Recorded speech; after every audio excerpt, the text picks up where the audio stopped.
Good day, everyone. Welcome back to your virtual learning class. So, for today, let's talk about the cuts of meat. Are you ready? Let's start. Now, we have the first type of cuts. It is called the primal cuts. A primal cut or a cut of meat is a piece of meat initially separated from the carcass of an animal during butchering. Now, some examples of primals include the round, loin, rib, and chuck for beef, or the ham, loin, Boston butt, and picnic for pork. In other words, when we say primal cuts, it refers to the wholesale cuts. These cuts result when the whole carcass is cut longitudinally down the center into the right and left sides. After that, it is cut further horizontally to separate the fore and hind quarters. Each quarter is cut further into wholesale or primal cuts. All right? Now, after the primal cuts, the primal cut is further subdivided into secondary cuts or the subprimal cuts. An example of this is the ham or the pige separated from the hind leg or the pata. Next are the portioned cuts. These are the specific parts of the animal cut further into smaller portions. Examples are the sliced pork chops, sliced liempo, cut spare ribs, and sliced pata.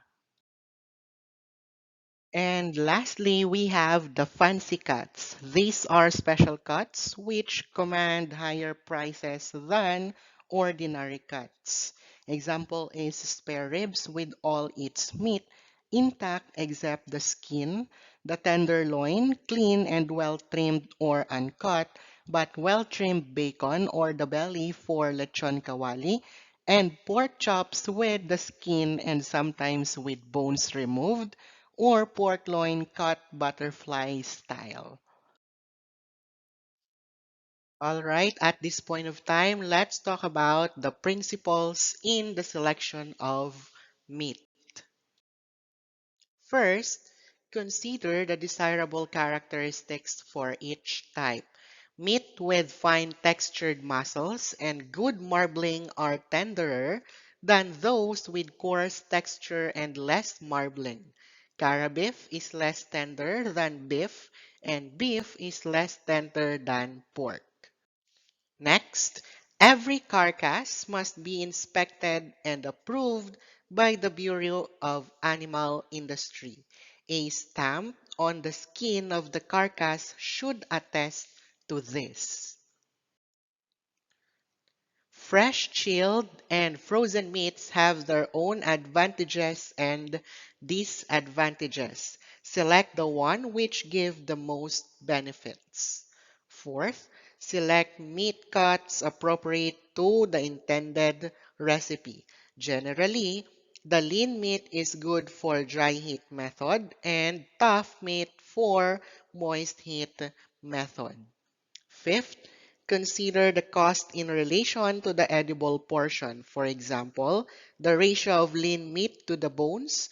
Those meat parts with more bones have more weight but have more wastage and cost more because of less edible portion.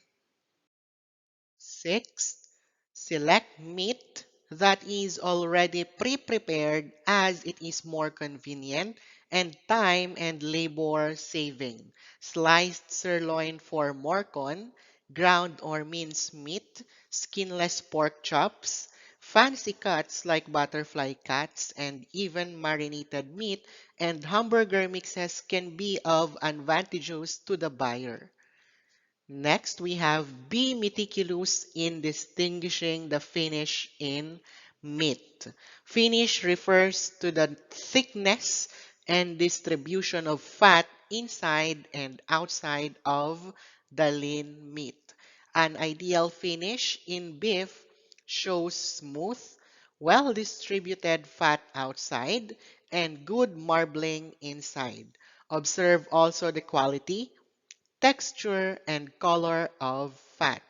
For instance, grain-fed cows have white fat and grass-fed cows have yellowish fat. Well-fed hogs have firm white fat, and those fed with only kitchen refuse and other kitchen edible wastes. Next, learn to distinguish the characteristics of muscles. Young animals have fine-grained muscles, which are more tender and lighter in color. Old animals have coarse muscles, which are less tender and darker in color. Next, meat of healthy animals is generally odorless unless it is characteristic odor of a particular meat. And lastly, meat with more collagen is more desirable as collagen softens in cooking. Collagen is whitish in color, while reticulum is yellowish in color. All right, that's all for now, grade 10. Thank you. Stay safe and God bless everyone.